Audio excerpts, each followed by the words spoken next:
ዝማሬ አገልግሎት እንድትመጪና እንድታገለግይ እንድትዘምሪ ክራርም እንድትማሪ ያደረገሽ መሰረቱ ማን ነው ብለሽ ነው የምታስቢ አንቺ በዚህ እድሜሽ? መሰረቱ በመጀመሪያ ፈጣሪ እግዚአብሔር ነው። ክራሩን ግን እንዴት ነው መማር የቻልሽው? ሌሎች ሰዎች ጎን ለጎን ሙዚቃ መሳሪያ ይማራሉ እዛ ይጫወታሉና እሱን እየሰማው አባቴ ክራር አስተማሪውን እንዴት እንደሚቃኝ በሚያሳይ ሰዓት እኔ ወደ ሙዚቃ መሳሪያዎች ማዘንበል ጀመርኩ። አሳይመንት አለ፣ የቤት ስራ አለ፣ በጊዜው ተኝቶ መነሳት አለ። እንዴት አድርገሽ ነው አቻችለሽ አመጣጥነሽ ሰዓትሽን አቻችለሽ መማር የቻልሽው? ክራሩም ትምርቴን አያጋጭብኝም፣ ትምርቴም ክራሩን አያጋጭብኝም። ሰላም ጤና ይስጥልን የእግዚአብሔር ቤተሰቦች በያላችሁበት ቦታ የእግዚአብሔር ጸጋ ይብዛላችሁ እያልኩኝ የቃና ዘገሊላ ሚዲያ ተከታታዮቻችን እንደምሰነበታችሁ። በቃና ዘገሊላ ሚዲያ ተላለፈላችሁ ህይወት ዘቃና የተሰኘ መርሃ ግብር ሲሆን ዛሬ ወደ እናንተ የምናደርሰው እግዚአብሔር ጸጋ በረከትን ገጸ ረድኤትን ያዘወረላት ምስጢሩን የገለጠላት አንዲት ድንቅ ልጅ አለችን። ዘማሪት ማን እንደምትባል ስሟን ወደ እናንተ ለማድረስ ራሷ ትናገራለች። እንኳን ሰላም መጣሽ። እንኳን ደህና ቆያችሁ። እንደምን ሰነበትሽ? እግዚአብሔር ይመስገን። ስምሽ ማን ነው? ስሜ ኢልዳና ተወረክ ይባላል። እድሜሽ ስንት ነው? 12። ኢልዳና ከየት አካባቢ ነው የመጣሽው? ምዕራፈ ቅዱሳን አቡነ ገብረ መንፈስ ቅዱስ እና አቡነ አረጋዊ አንድነት ገዳም ወይም በተለምዶ ሳሪስ አቦ በምንለው ደብር አካባቢ ይገኛለሁ። ዘማሪት ነሽ? አዎ ዘምራለሁ። ትዘምሪያለሽ? አዎ። ተማሪ ነሽ? አዎ እማራለሁ። ስንተኛ ክፍል ነው የምትማሪ? አሁን ወደ 6 አለሽ? ትምህርት ትወጃለሽ? አዎ። አገልግሎትም ትወጃለሽ? አዎ። ቤተክርስቲያን መሄድ ትወጃለሽ? አዎ። መዘመር ትወጃለሽ? አዎ። እድሜሽ ግን እስቲ ደግመሽ ንገሪ። 12። ጥሩ። እሺ ዘማሪት ኢልዳና ወደ ዝማሬ አገልግሎት እንድትመጪና እንድታገለግይ እንድትዘምሪ ክራርም እንድትማሪ ያደረገሽ መሰረቱ ማን ነው ብለሽ ነው የምታስቢ አንቺ በዚህ እድሜሽ? መሰረቱ በመጀመሪያ ፈጣሪ እግዚአብሔር ነው። ከእግዚአብሔር በታች ደግሞ ቤተሰቦቼ በጣም የላቀ አስተዋጽኦ አድርገውልኛል። ያው በእነሱ ድጋፍ በእኔም ፍላጎት ወደ ዝማሬ አገልግሎት ልመጣ ችያለሁ። መልካም። አሁን በክራር ስትዘምሪ እናይሻለን። ብዙዎች አይተውሻል በቲክቶክ አካውንትሽ። እጅግ በጣም ደስ የሚያሰኝ ጦመ ዝማሬ ተብሎ የሚጨበጨብለት እግዚአብሔር የሚመለክበት ዝማሬ ስትዘምሪ እንሰማለን። ክራሩን ግን እንዴት ነው መማር የቻልሽው? እንዴት መማር ቻልሽ? እንዴት ተከታትለሽ የትምህርት ቤትን የተማርሽው? እንዴት ነው ግን ቅኝቱንም መጀሩንም ለይተሽ መዘመር የቻልሽው? ያው በመጀመሪያ አባቴ ወደ መገናኛ አካባቢ ወደሚገኝ ሙዚቃ ትምህርት ቤት አስገባኝ በመጀመሪያ ላይ። ከዛ ቅኝቶች እንዴት እንደሚቃኝ እንዲሁም የተለያዩ መሰረታዊ የጣት ማፍታቻ ክህሎቶችን እዛ ከተማርኩ በኋላ ያው 7 ቀን አካባቢ ሲሆነኝ ሌሎች ሰዎች ጎን ለጎን ሙዚቃ መሳሪያ ይማራሉ እዛ ይጫወታሉና እሱን እየሰማው አባቴ ክራር አስተማሪውን እንዴት እንደሚቃኝ በሚያሳይ ሰዓት እኔ ወደ ሙዚቃ መሳሪያዎች ማዘንበል ጀመርኩ። ይሄንን አባቴ በማስተዋሉ እዚህ ትምህርት ቤት መቀጠል የለብሽም ብሎ ከዛ ትምህርት ቤት አስወጥቶኝ በቤት ውስጥ ክራር ገዝቶ አስቀምጦ የተወሰኑ መሰረታዊ የሚባሉ ቅኝቶችን ምናምን ዲያቆን ታረቀኝ የሚባል ዘማሪ እንድማር በቴሌግራም ላይ የተለያዩ የጣት ማፍታቻዎችን ቅኝቶችን መሰረታዊ የሚባሉ ነገሮችን አንዳንዴም ቤት እየመጣ አሳይቶኝ ይሄዳል። በዛ መንገድ እነዚህን ቅኝቶች ካሳየኝ በኋላ በራሴ ቤት ውስጥ ክራሩን ልማር ችያለሁ ማለት ነው። በጣም የሚገርም ነው። አሁን ትምህርት ቤቱ ገብተሽ መማር የዜማ መሳሪያዎችን ለመማር ፍላጎት ነበረሽ። አባትሽ ግን ክራር እንድትማሪ የቤተ ክርስቲያን ወይ ደግሞ መንፈሳዊ ዜማዎችን እንድታውቂ ይሄንን ክራር ገዝቶ አስቀምጦልሻል። አባትሽ ክራሩን ገዝቶ ቤት ባያስቀምጥልሽ እንድትማሪ ዜማ መንፈሳዊ ዜማ እንድትማሪ እድሉን ባይሰጥሽ በዛው ብትቀጥይ ኖሮ ምን ትሆኚ ነበር? ዘፋኝ ወይ ዘማሪ? ያው እዛው እንዳዘነበልኩ ብቀር ኖሮ ከዘማሪ ይልቅ ወደ ዘፈን የመጠጋት እንትን ሊኖር ይችላል እና ያው ምንም ጥያቄ የለውም እዛ ላይ ካዘነበልኩ ከዘማሪ ወደ ዘፋኝ ተሸጋገርኩ ማለት ነው። ትልቁ ሚናን የተጫወተልሽ ወላጅ አባትሽ ነው ማለት ነው? አዎ። መልካም እድለኛ ነሽ። እንግዲህ ክራርን ስትማሪ የትኛውም ትምህርት ቤት ተምረሽ አሁን ስናይሽ ስትዘምሪም በሚገርም ሁኔታ ነው ቅኝቶችን ሜጀሮችን ለይተሽ ስትዘምሪ ምን ሰማሽ? ቴሌግራም ላይ ባይሹ ነው በራስሽ ጥረት ነው? አምስቱንም ወይ ደግሞ አራቱን ቅኝት ምን ቅኝቶች አሉ እስቲ ንገሪኝ። ትዝታ፣ አንድ፣ ባቲ፣ ሁለት፣ አምባሰልና አንቺሆዬ ናቸው። ስንት ናቸው? አራቱንም ቤትሽ ሆነሽ ነው የተማርሽው? ያው እስከ አምባሰል ብቻ ነው የሄድኩት። አንቺሆዬ የሚለውን ከባቲ ትዝታ ውስጥ ልናገኘው ስለማንችል ሁለቱን ቅኝቶች ትዝታ ውስጥ ማግኘት እንችላለን። ምንና ምን? ባቲንና አምባሰልን ትዝታ ውስጥ ማግኘት ትችላለን። እና ያው አንቺሆዬን ግን በተለየ ቅኝት ነው የምትሰራውና እሱን በደንብ መማር ይጠበቅብኛልና ያው አንቺሆዬ ይቀረኛል። ይቀርሻል። አሁንም እየተማርሽ ነው። ይገርማል። እሺ ዘማሪት ሆነሽ እየዘመርሽ ትምህርት ቤትም ክትትል እያደረግሽ ማለትም ዘመናዊ ትምህርት ይባላል በቤተክርስቲያን ቋንቋ። እንዴት ነው በትምህርትሽ ላይ አሁን አሳይመንት አለ፣ የቤት ስራ አለ፣ በጊዜ ተኝቶ መነሳት አለ። እንዴት አድርገሽ ነው አቻችለሽ አመጣጥነሽ ሰዓትሽን አቻችለሽ መማር የቻልሽው? ሁለቱንም አፍቅረሽ ሁለቱንም ወደሽ እንዴት ነው የቻልሽው? ግን ልምድሽን እስቲ ሼር አድርጊልን። እሺ ያው ክራር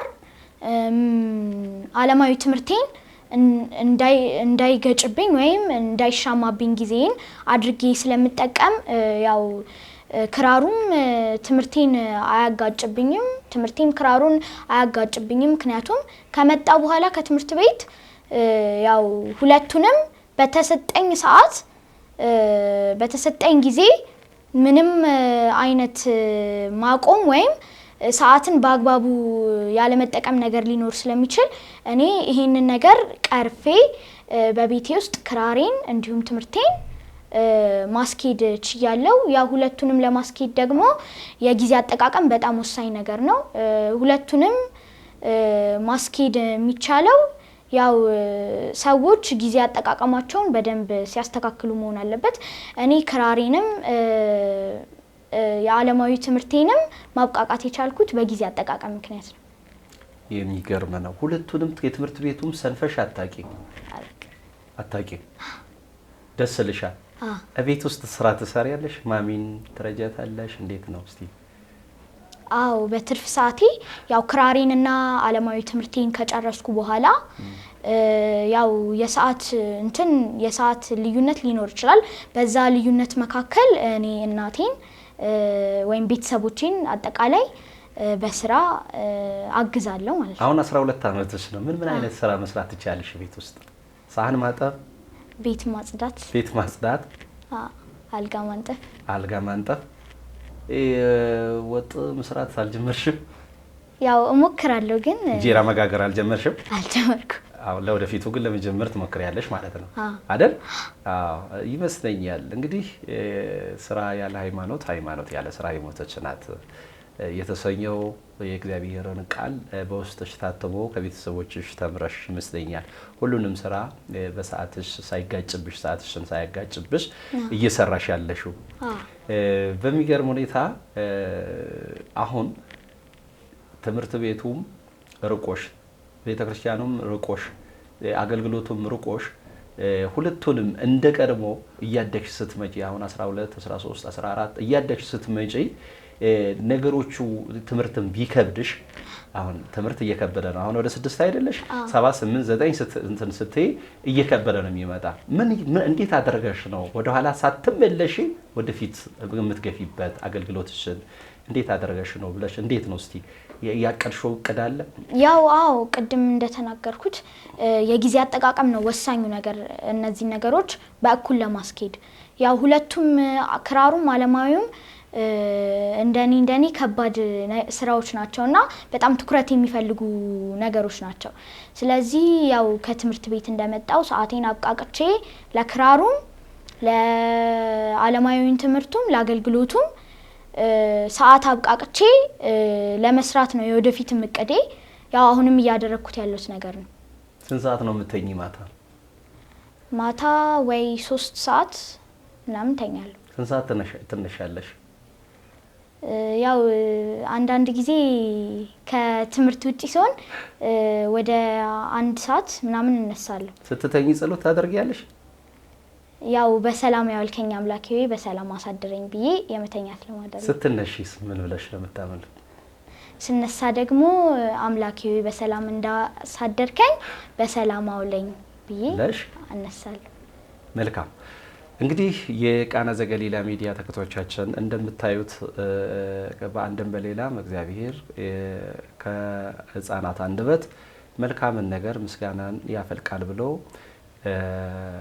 ልበ አምላክ ዳዊት በተናገረው መሰረት ከህፃናት አንደበት መልካምን፣ ቅንነትን፣ ቸርነትን፣ የዋህነትን፣ ቅንነትን አሳድሮባቸው እኛ ትልልቆቹ እንድንማርባቸው እነሱም ከኛ እንዲማሩ እግዚአብሔር ያደረገው ይሆናል። ከብዙ በጥቂቱ ከረዥሙ ባጭሩ ህይወት ታሪኳን በዚህ እድሜ በ12 ዓመት እድሜ ከቤተሰቦቿ ከእግዚአብሔር በታች ቤተሰቦቿ እንደረዷት ከቤተሰቦቿ ጋር ሆና አገልግሎቱንም ትምህርቷንም ስራዋንም አብቃቅታ እንደምታካሄድ እንደምታራምድ እጅግ በጣም ያላሰለሰ ጥረት በማድረግ ለኛ ልምዷን ገልጣልናለች። በየቤታችሁ ሆናችሁ በውጭም ዓለም በውስጥም ሆናችሁ የቋንቋው የአማርኛ ትርጉሙ የማታውቁት ትውልድ ኢትዮጵያውያን በአሜሪካን፣ በአውሮፓ፣ በአውስትራሊያ በሌላም ሀገር ያላችሁ ከዚች ህፃን ልጅ ብዙ ትምህርት ታገኛላችሁ ብለን ተስፋ እናደርጋለን። ከማስታወቂያ በኋላ ወደ እናንተ እንመለሳለን። ሰላም ጤና ይስጥልኝ ውድ የቃና ዘገሊላ ሚዲያ ተከታታዮቻችን፣ እኔ ህፃን ዘማሪት ኤልዳናይት ባረክ እባላለሁ። ዛሬ የመጣነው በአዲስ ዝግጅት ሲሆን የዝግጅቱም ስም እማፈ ደቂቅ ህፃናት ነው። ትርጓሜውም በህፃናት አንደበት ምስጋናን አዘጋጀ ነው። ጸጋ ያላችሁ ህፃናት በቤተሰቦቻችሁ አማካኝነት በቃና ዘገሊላ ሚዲያ ላይ እየተመዘገባችሁ ወደዚህ በመምጣት በሃይማኖት ዙሪያ ያሉ ጥያቄዎችን እየተጠያየቅን እየተማማርን የምንቆየው ዝግጅት ነውና ሁላችሁም ህፃናት ወደ ቃና ዘገሊላ ሚዲያ በመምጣት ያላችሁን የሃይማኖት ዕውቀት በዚህ ሚዲያ ላይ እያስተላለፋችሁ እንዲሁም እኔም ተምሬ ለማስተማር በተጨማሪም አዝናኝ አስተማሪ እንዲሁም መካሪ የሆኑ ዝግጅቶችን እያዘጋጀን እንድንቆይ የእግዚአብሔር ቅዱስ ፍቃዱ ይሁንልን። አመሰግናለሁ።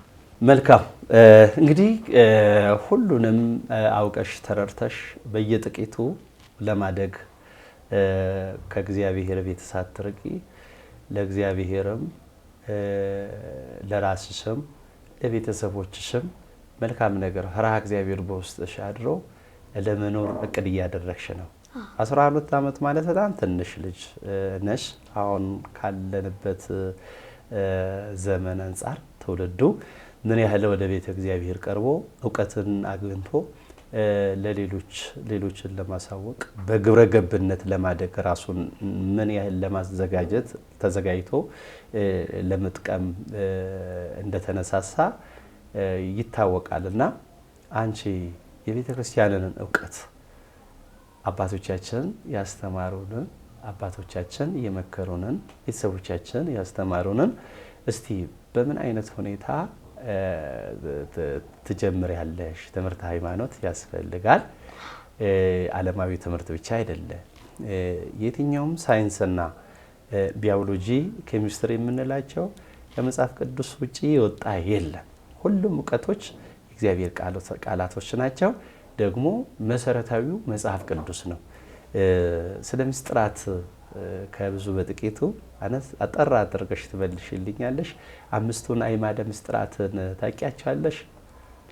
አዎ፣ 5ቱን አዕማደ ምስጢራት አውቃቸዋለሁ። እነርሱም ምስጢረ ሥላሴ፣ ምስጢረ ቁርባን፣ ምስጢረ ስጋዊ፣ እና ሚስጥረ ትንሳኤ ሙታን ይባላሉ። እጅግ በጣም ደስ ይላል። ሌሎችንም 5ቱን አዕማደ ምስጢራትንና 7ቱን ምስጢራተ ቤተክርስቲያናትን ለወደፊቱም የምታብራሪልን ይሆናል። እንግዲህ እነዚህን ሁሉ በየጥቂቱ እንደየእድሜሽ ሳይከብድሽ ለሌሎችም ሳይከብዳቸው ተምረሽ ታስተምሪያለሽ ማለት ነው። ቴዎሎጂ ለመማር ቅዳለሽ ለወደፊቱ መንፈሳዊ ኮሌጅ ገብተሽ? አዎ ቅዳለሽ? አዎ ይሄንንም አገልግሎት ይዤ በመንፈሳዊ ወይም በቴዎሎጂ ላይ በደንብ ትኩረት አድርጌ አምላኬን እያመሰገንኩ እስከ ህይወት ፍጻሜ ድረስ መቆየት ፈልጋለሁ። በጣም መልካም። እንግዲህ አሁን ስትዘምሪ በቲክቶክም በአውደ ምሕረት ላይ ሰዎች ሲያደንቁሽ ምንድነው የምትመልሽላቸው?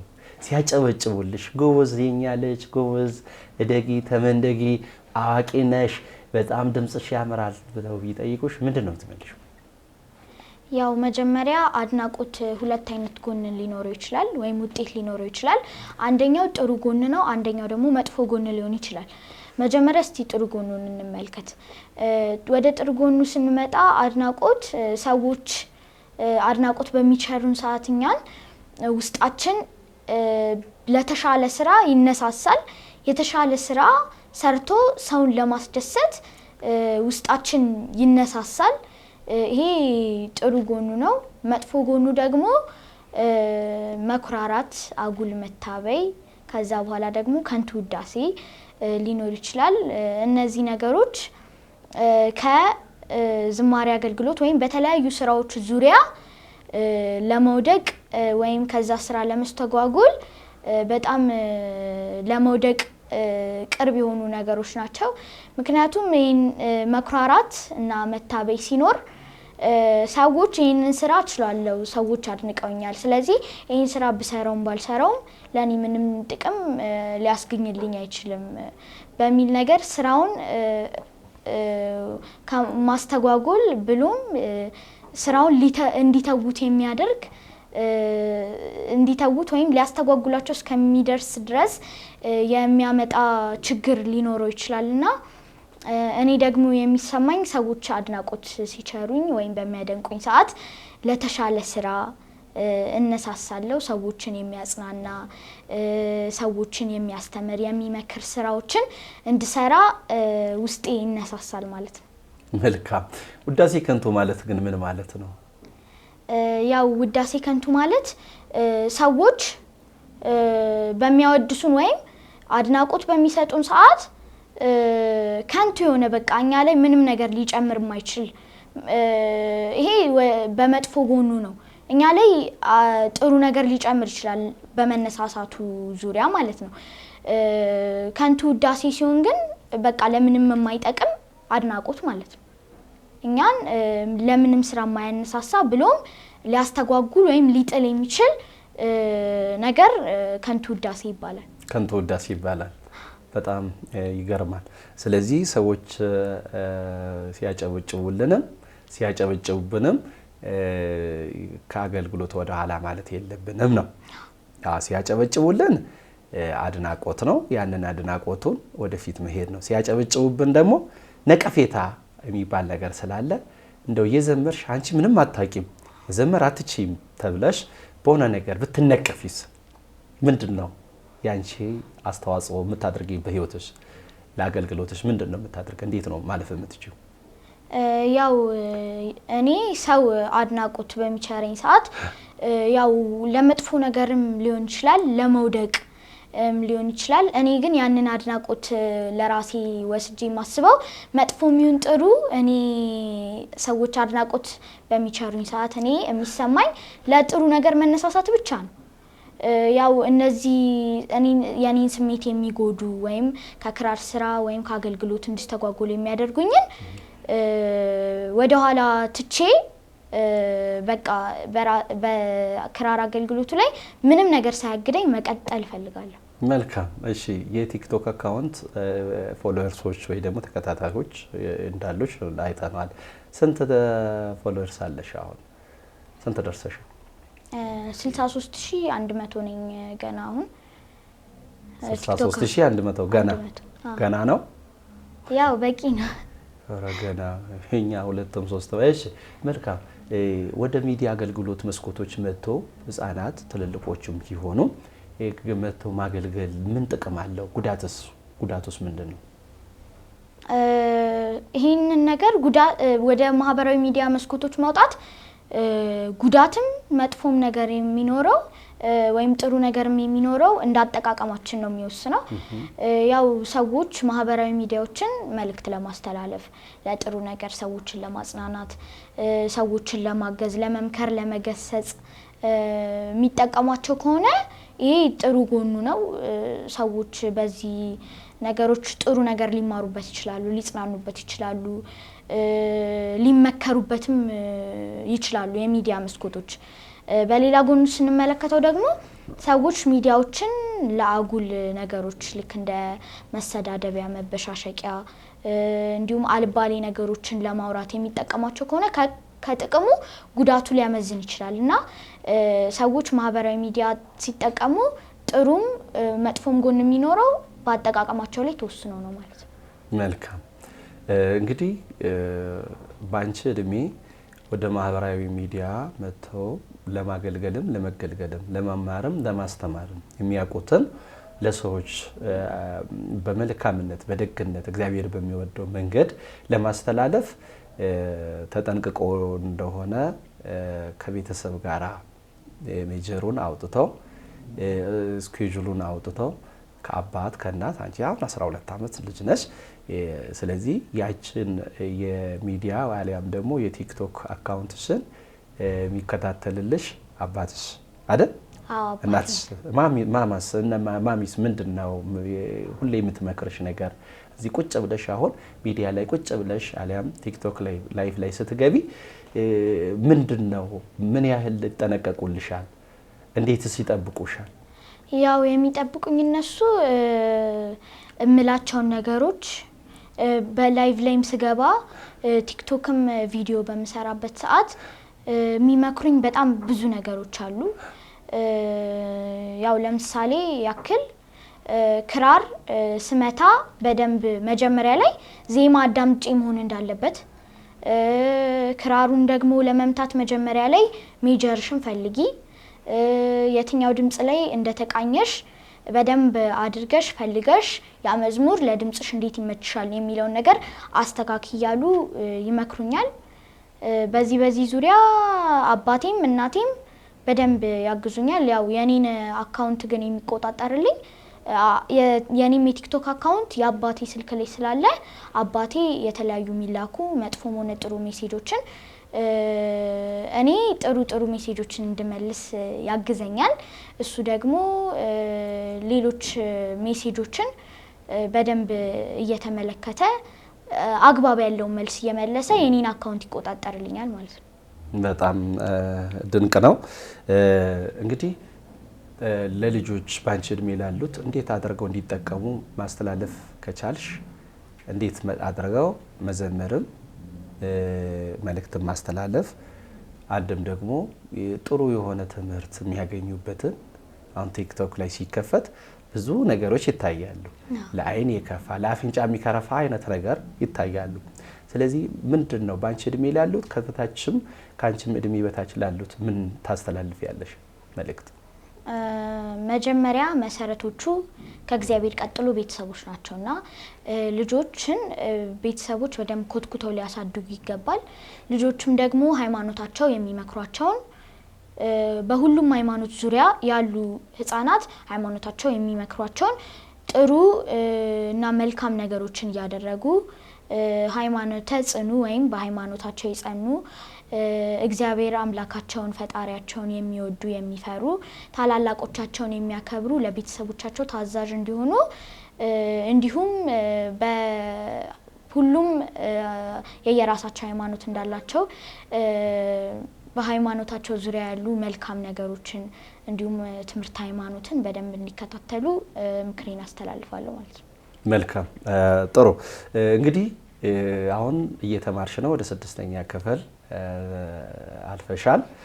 አገልግሎቱም ይቀጥላል። ወቅቱም የክረምት ሰዓት ነው። በአገልግሎትና አንዳንድ ነገሮችን በማጥናት በማንበብ ነው አቅምሽን እያሳደግሽ እየመጣሽ ያለሽው። ለወደፊቱ እስቲ ራዕይሽ ወይ ደግሞ ምን ራዕይ ያለሽ ምን ለመሆን በዓለማዊ ምን ሆነሽ መገኘት በመንፈሳዊ ደግሞ ምን ሆነሽ ለመገኘት ራስሽን እያዘጋጀሽ ነው? በመጀመሪያ ወደ መንፈሳዊ ስንመጣ ይህንን አገልግሎቴን እስከ ወደፊት እስከ መጨረሻው ድረስ ማስቀጠል ፈልጋለሁ። በተጨማሪ ደግሞ በመንፈሳዊ ላይ ቲዮሎጂ ወይም ትምህርተ ሃይማኖት የመጽሐፍ ቅዱስ ትምህርቶች ውዳሴ ማርያም ዜማዎችን በደንብ ተምሬ ወደፊት ላይ በደንብ አምላኬን እግዚአብሔርን በተቻለኝ አቅም ማገልገል ፈልጋለሁ። በመንፈሳዊ ይሄንን መሆን ፈልጋለሁ። ወደ ዓለማዊ ስንመጣ ደግሞ በተለያዩ ነገሮች ላይ በሁሉም ዙሪያ የሚመራመር ሰው መሆን ፈልጋለሁ። ተመራማሪ መሆን ፈልጋለሁ። ተመራማሪ መሆን ትፈልጊያለሽ? መልካም። ይሄ በዓለማዊ ነው። በመንፈሳዊ ግን ይሄ ነው ማለት ነው። ሁለቱም ተመጋጋቢ ሆኖ ለሰዎች ብርሃን ይሆናሉ ነው። መልካም። እንግዲህ ህፃናት ሰብስበሽ ለማስተማር ዝግጁ ላይ እንደሆንሽ በዚሁ ሚዲያ ውስጥ እማፈ ደቂቅ ወህፃናት የተሰኘ መርሃ ግብር እየተዘጋጀሽበት መሆኑን ሰምተናል። ለኢትዮጵያ ህፃናት በሙሉ ታዳጊዎች እንዳንቺ ጸንተው ባሉበት ቤተሰቦቻቸው ታዘው ለትምህርታቸው ትጉና ጎበዝ ሆነው ፈሪሃ እግዚአብሔር በውስጣቸው አድረው በመልካምነት እንዲያድጉ በፍቅር እንዲያድጉ በመተሳሰብ እንዲያድጉ የምታስተላልፊው መልእክት ካለሽ? እሺ፣ በመጀመሪያ እድል ስለተሰጠኝ በጣም አመሰግናለሁ። ያው ህፃናት የየራሳቸው የሆነ ክህሎቶች ይኖራቸዋል። በሃይማኖት ዙሪያም በፈሪሃ እግዚአብሔር አድርገው በውስጣቸው ማደግ አለባቸው። እንዲሁም እኔ ደግሞ በዚህ ሚዲያ ላይ በቃና ዘገሊላ ሚዲያ ላይ እማፈ ደቂቅ ወህፃናት ወይም በህፃናት አንደበት ምስጋናን አዘጋጀ በሚለው ፕሮግራም እዚህ ህፃናቶችን እየጋበዝን ትምህርት ሃይማኖትን በትምህርት ሃይማኖት ዙሪያ ያሉ ነገሮችን እየጠየቅን በስነ ምግባር እዚሁ ኮትኩተን በካሜራ ላይ አስቀምጠን እዚህ ጋብዘን ህፃናቶችን ምናስተላልፋቸው ብዙ መልእክቶች አሉና እኔም ተምሬ ለማስተማር እንድነሳሳ እናንተም ያበረታታችሁኝ የተለያዩ ቤተሰቦች ደግሞ የተለያዩ ህፃናቶችን በቃና ዘገሊላ ሚዲያ ላይ ያስመዘገባችሁ ወደዚህ ሚዲያ ላይ ማስተላለፍ ትችላላችሁ። እናም የተሻለና ጥሩ ህፃናትን የሚመክር ስራዎችን እንድንሰራ የእግዚአብሔር ቅዱስ ፈቃዱ ይሁንልን። መልካም። እንግዲህ ደስ ይላል። ከምንም በላይ አንቺ ተናግረሽ ጨርሰሻል። ማስታወቂያውንም እንሰማለን። ሌሎች ጸጋ ያላቸው ህፃናት ካሉበት ቦታ ይመጣሉ ብለን ተስፋ እናደርጋለን። ይማራሉ። ያንቺ ተከታታዮች በሚሊዮኖች ይቆጠራሉ ብለን ተስፋ እናደርጋለን። እግዚአብሔር ይጨመርበት። የተወደዳችሁ የእግዚአብሔር ቤተሰቦች በያላችሁበት ቦታ የእግዚአብሔር ጸጋ ደግሞ ደጋግሞ ይርዳችሁ ይርዳን እያልሁኝ ከዚህ ቀጥሎ የመጨረሻ መርሃ ግብራችን ሲሆን ህፃን ዘማሪት ኤልዳና የመጨረሻ ዝማሬ ትዘምርልናለች። በዘመናት የሸመገለ ክብርን ሁሉ የተገለለ እንደ ጌታ ኧረ ማን አለ? እንደ እግዚአብሔር ኧረ ማን አለ?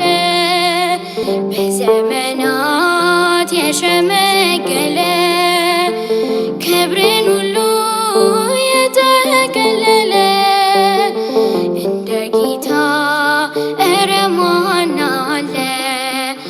እንደ እግዚአብሔር ኧረ ማን አለ?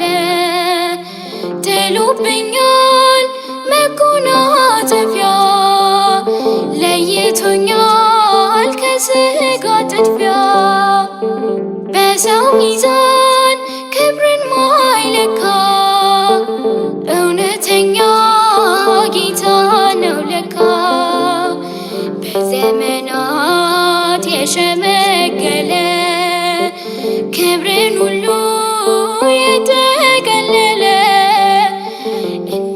ጌታ እረ ማን አለ? እንደ እግዚአብሔር እረ ማን አለ? ደመና ነው መንኮራኩሩ፣ ነበልባል ነው ዙፋን መንበሩ። መሰወሪያው አይደረስም፣ በማንም ሞት አይከሰስም።